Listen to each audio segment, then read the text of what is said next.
Eno video mwina kubanga mugirabyeko ng'etambula eya president w'eggwanga lya Russia ng'ayogera ebintu byebimu byembadde nga nzija wano nga mbayimbira. America ne ba allies baayo bakola miscalculations nga bamanyi nti Ukraine esobola okuwangula eggwanga lya Russia. Bwe yalemererwa okubanga ewangula eggwanga lya Russia ne batandika okugipika ebyokulwanyisa. Ne bagipika ebyokulwanyisa biyitirivu neera neeremererwa. Kati kiki ekigenda mu maaso? Ekigenda mu maaso kiri nti bali mu kugezaako kati kwagala Ukraine okubanga weewaawo eri mu kufa eri mu kuggwaawo. Baagala inflicting damage, devastating damage ku ggwanga lya Russia. Kyetannakola wadde yawamba Kansky esindikayo obudroni tennakikola. Kwe kusalawo nti Ukraine etandika okukozesa emizinga gino ejazi Atacoms missiles zi Shadow Storm ziki gye baziwaye esobola okubanga ekuba munda mu Russia eri ewala mu bibuga muki.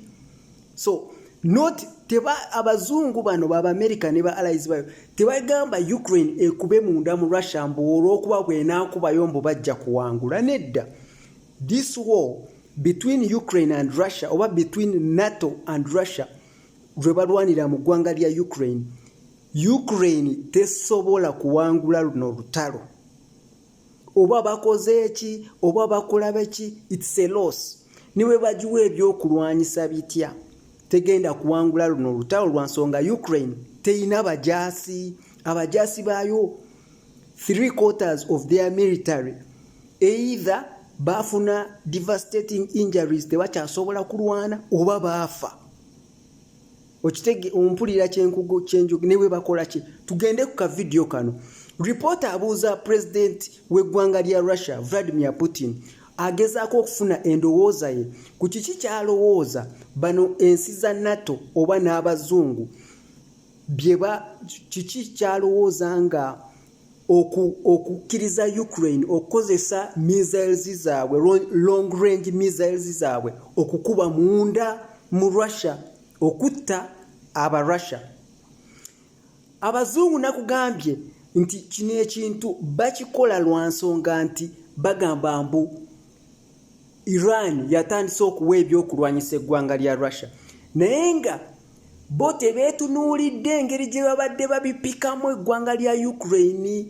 Ensi zaabwe zonna ezeetoolodde mu NATO, it's okay for them to give to Ukraine to kill Russians, but it's not okay for other people to give Russians to defend themselves or to kill also their enemy who are the Ukrainians. Okitegera side zonna ziwa naye bali baagala kuwa bano tebaagala bano bawe. President w'eggwanga lya Russia Vladimir Putin agamba ekintu kyekimu kyenkugambye nti kyembadde nzijanga nkugamba nti zino long range missiles aba Ukraine tebayina data asobola okuzioperatinga, tebayina bantu physical bodies abasobola okuzioperatinga. Waliyo kyebayita those classified encryptions ezigenda mwezo missiles long range missiles ezibeera provided by NATO countries oba by America ne ba allies baayo. Meaning wabeera wayina okubeerawo Abamerica station y'Abamerica either mu nsi eziriraanyeewaawo Norway Poland ki okubanga bayingiza data. Ukraine omulimu gwokka kyakola kunyiga pesa missile negenda nekuba wawe baba baagala. Kati president wa Russia akunnyonnyola ki? Kyakunnyonnyola agamba nti ekintu bwekityo bwe kiba kikoleddwa kiba kitegeeza nti Ukraine si yeekubye. Bali abataddemu data ne bagamba genda okuba ekyalo bwekityo oba ettawuni bweti mu Russia be babeera bakubye Russia. They are directly involved. Ompulira bulungi nabo baba bakyenyigiddemu.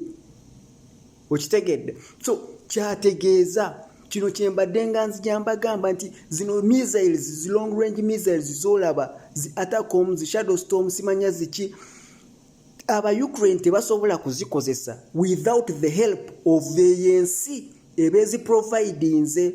Kati wano president wa Russia muwulirize, actually n'otamuwuliriza just some ebigambo ebyo kuba ayogera Russia. Kyagezaako kugamba kye kino kye mbadde nga nkuyimbira nti America zino missiles tujjukire nti si baakatandika aba Ukraine ozikozesa, nedda babadde bazikozesa naye nga tebakuba eri wala mu Russia. Kitegeeza ki? Nti NATO America ne ba allies baabwe luno olutalo balwenyigira mudda ng'ovudde kubanga be baalutandika naye mwebali already ng'ovudde kubanga baateekayo bano ba machineries be babadde battira live on ku ground. They are there even nga mu operations okubanga bateekamu ezo missiles. Gwe buli lwolaba missiles z'Amerika oba Germany oba Kinga Ukraine ezikozesa gwe manya eyensi oba Germany oba America missiles zaani ezikozesa.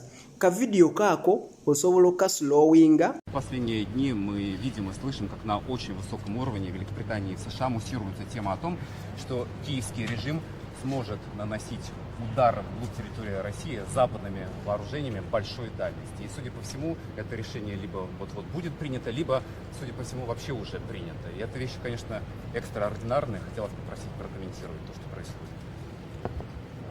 Происходит попытка подмены понятий, потому что речь не идет о разрешении или запрете киевскому режиму наносить удары по российской территории.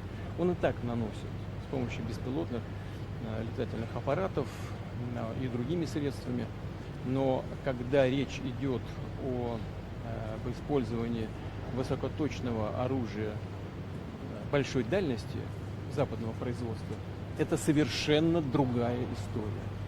Дело в том, что я уже об этом говорил, и любые эксперты это подтвердят, и у нас, и на Западе, наносить удары современными высокоточными системами большой дальности западного производства украинская армия не в состоянии. Она не может этого делать. Это возможно только с использованием разведданных со спутников, которыми Украина не располагает. Это данные только со спутников или Евросоюза, либо на Соединенных Штатах, в общем, с натовских спутников. Это первое.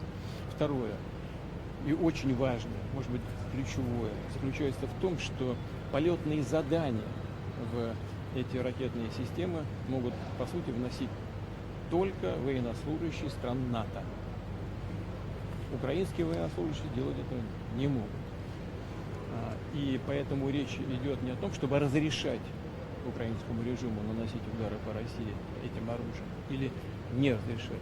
Речь идет о том, чтобы принять решение о том, что страны НАТО напрямую участвуют в военном конфликте или нет. Если это решение будет принято, это будет означать не что иное, как прямое участие стран НАТО, Соединенных Штатов, европейских стран в войне на Украине. Это их прямое участие.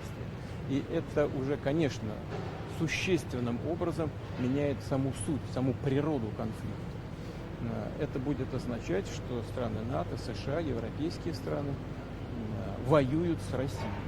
А если это так, то, имея в виду изменение самой сути этого конфликта, мы будем принимать соответствующие решения, исходя из тех угроз, которые нам будут создаваться.